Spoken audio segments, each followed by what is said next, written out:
Yo, welcome back to another video. It's your boy Cordy, man. We ready to get into it. Here we go. Yo, we back in it. Let's go to the home screen real quick. Before we start, I want to say, make sure y'all like, comment, and subscribe. I was looking at my YouTube video earlier, and you can actually send super chats. I don't really know what the reason. I feel like, why do uh, small creators need super chats? Because I think a super chat is for when your chat is flooded, and then you can't probably want to be seen more than anybody else, and that's why you would send it to super chat. But other than that, I don't really see a reason. We're on the home screen, y'all. We wanna.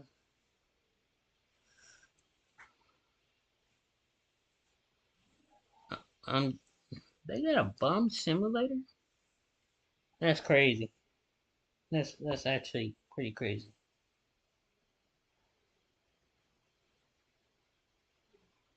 Wow, that's crazy. They got an hour, 24 minute. Everybody hates Chris marathon. I'm sure it's not every video. It's just probably, I would say probably 3 or 4 videos in one. But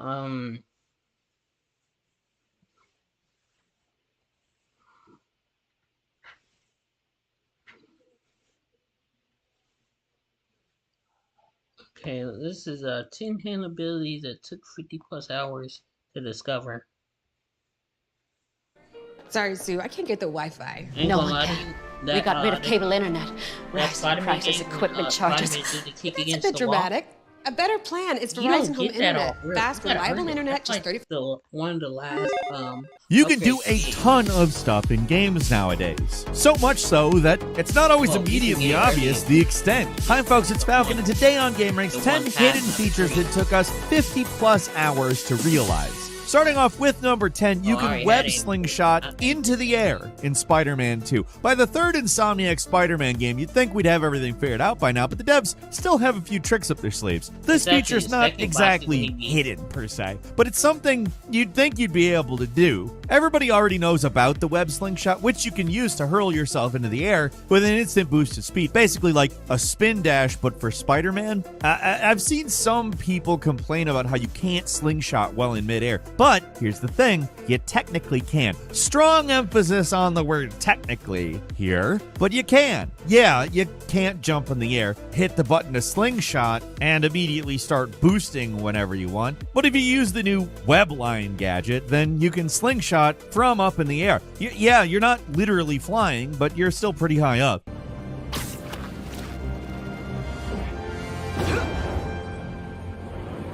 This is something I just assumed wasn't possible, so I never tried it, but hey, look, it works. So I took it a step further and I tried to stop a train with it, like in the movie. You know the part where Tobey Maguire passes out because he's so damn heroic, and people see his face, but they're like, we're not gonna screw this guy over. He just saved us. Well, hey, it doesn't work in the game.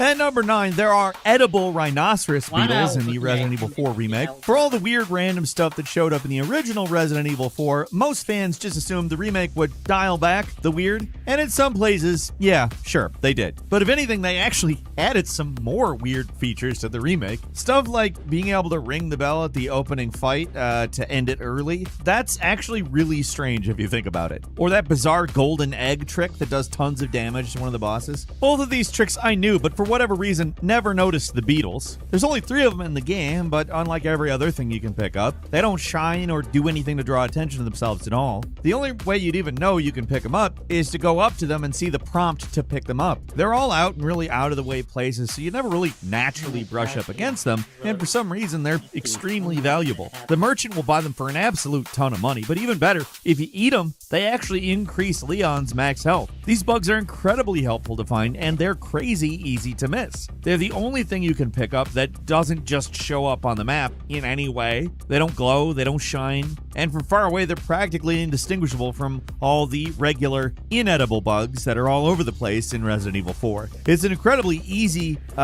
thing to go through the whole game without realizing these are things at all, but they're real. Why they're in the game, I have no idea, but they are there and are real.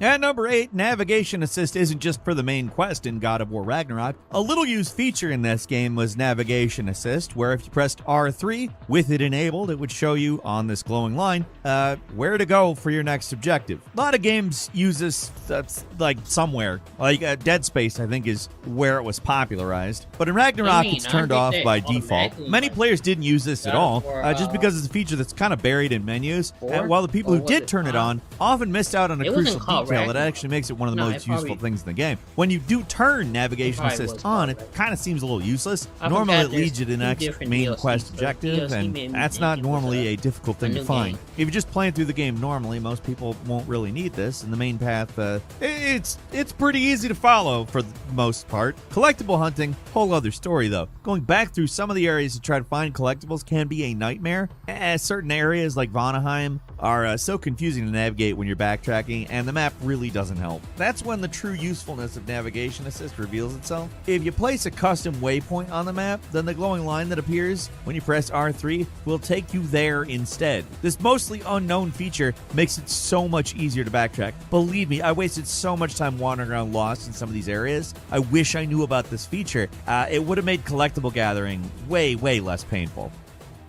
And number 7, the maps affect each other in Tears of the Kingdom. Of the many changes and additions made to the world of Hyrule in Tears of the Kingdom, the addition of the depths is probably the most intriguing. It's an entire underground world shrouded in darkness. It may seem entirely random, a whole new map disconnected from anything on the surface, but the longer you play the game, the more clear it becomes the depths are in many ways a mirror of the surface. It took me a long time to start noticing this stuff, but when I did, I started to see it everywhere. Like there's a town on the surface, and then there's a grand mine in the same spot in the depths. That's the most obvious, but there's a lot more. If there's a shrine on the surface, there's a light route in the same place. It's really helpful for shrine hunting in particular. If there's a forest above, there's a grove below. If there's a mountain on the surface, there's a deep chasm in the depths. These parallels are everywhere. Rivers and deep water on the surface are cavern walls underground. If there's graves above, there's ghost soldiers holding weapons below. Goddess statues have bargainer statues below. List goes on. What seems like a completely disconnected place starts to look really familiar after a while, but it just takes a little time to notice.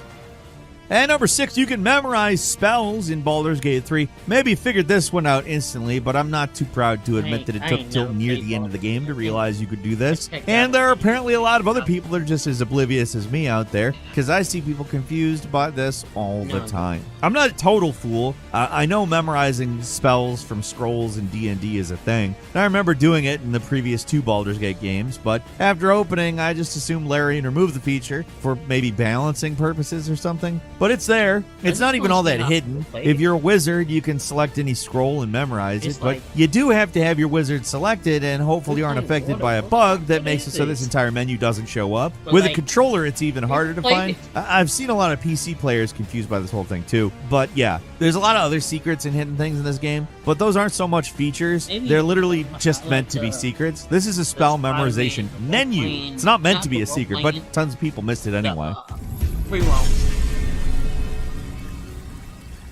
And number 5, you can boost horizontally in Starfield. Ever get annoyed with how slow it can feel to run around on foot? Well, there is a way to speed things up. It's just not documented anywhere. It's kind of obscure, and I'm not sure if it's intentional by Bethesda. God, like, look, this doesn't really seem like something you're supposed to do. Normally, the jetpack just boosts you up vertically, but there's a secret alternate boost that sends you traveling horizontally forward instead. So instead of slowing you down, if you're trying to cross a long distance, it'll speed you up. To do it, you need to bind a secondary key to the jetpack in the controls menu. That's what I mean by saying I'm not sure it's intentional. Every other secondary key in the game just does what you'd expect it to do. It's just another button you can use to shoot or whatever. But the jetpack just does something completely different. And thankfully they haven't patched it out, so maybe it could have been intentional. Who really knows? But it's a simple key binding that makes it way faster to explore when you're on foot.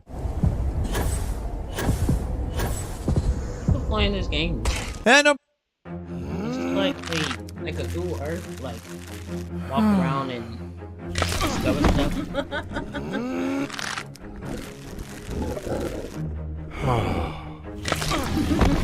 That's one for you.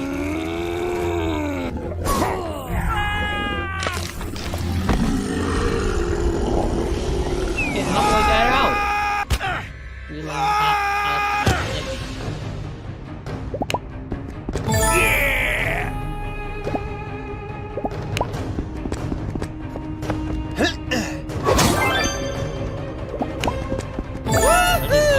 not gonna be stupid.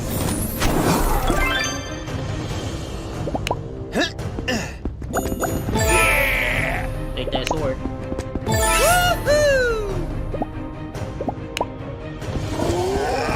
I guess it wasn't. I don't know, I like watching these videos when they don't have that's a big thing. Now, okay, they're making sense so far. Right now, I'm just waiting for the top.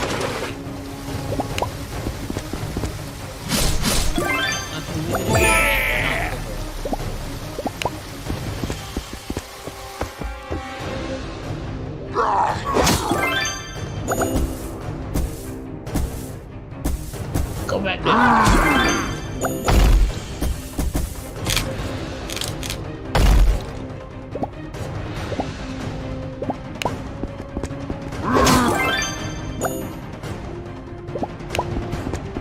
Bro, you could have took that right there.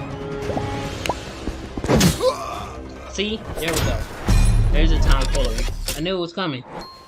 Number 4, you can freeze machines before hacking them in BioShock. One of the great joys of BioShock are its many varied plasmid powers, from the basic electroshock to the still disgusting insect swarm power, where you shoot bees at the enemies. These things were a lot of fun to use. Probably one of the best was Winter's Blast, where you could freeze enemies and just have you wail on them. But did you know the freeze power had another use? On top of freezing enemies, you could also freeze machines like cameras and turrets, and that caused them to stop working, but you could still hack them while they're frozen, which made the minigame a lot easier. Like, remember the hacking game from BioShock? You had to connect tubes together so this liquid could get to the end. It's slowly filling up, so you have to move pretty fast. And it's pretty easy at first, but the later game ones can be pretty frustrating, at least without the special upgrades that make them easier. Freezing, another handy solution though. It makes sense. It's literally freezing the liquid, making it way easier to complete the puzzle. This is one of those features I didn't notice until like the third replay of the game, but it's easy to overlook, so I'm not dumb or anything. At number 3, the shooting segment can be way easier in the OG Dead Space. Argue the merits of the original versus the remake all you want, but I think we can all agree that when it comes to asteroid shooting, the remake did it way better. The section that we're referring to here in the original game was absolute torture, especially if you're playing on a controller. But there was a way to make it a lot easier. To fire the turret, you press RT, right? But what most people, myself included, didn't know is that you can also press LT. Pressing both triggers made the turret fire much faster, which made it easier to take out incoming asteroids, which made the entire segment a lot easier. I'm not saying easy, because I don't think the difficulty is really fully a design choice, unless you consider good and bad to be design choices. But this one, it's not stated anywhere in the game that you can do this. It's just one of those things that people just randomly figure out by tapping buttons. Thing is, it's not even immediately obvious that you're shooting faster, so you may have actually tried it and thought it didn't do anything. Pulling both triggers, though, works. It makes the segment less frustrating. I'm not gonna say not frustrating, or even like good. I'm staying as far away from that as I can. This is not a good segment. It's still way worse than the remake's interpretation. But at least it's not so excruciating to finish.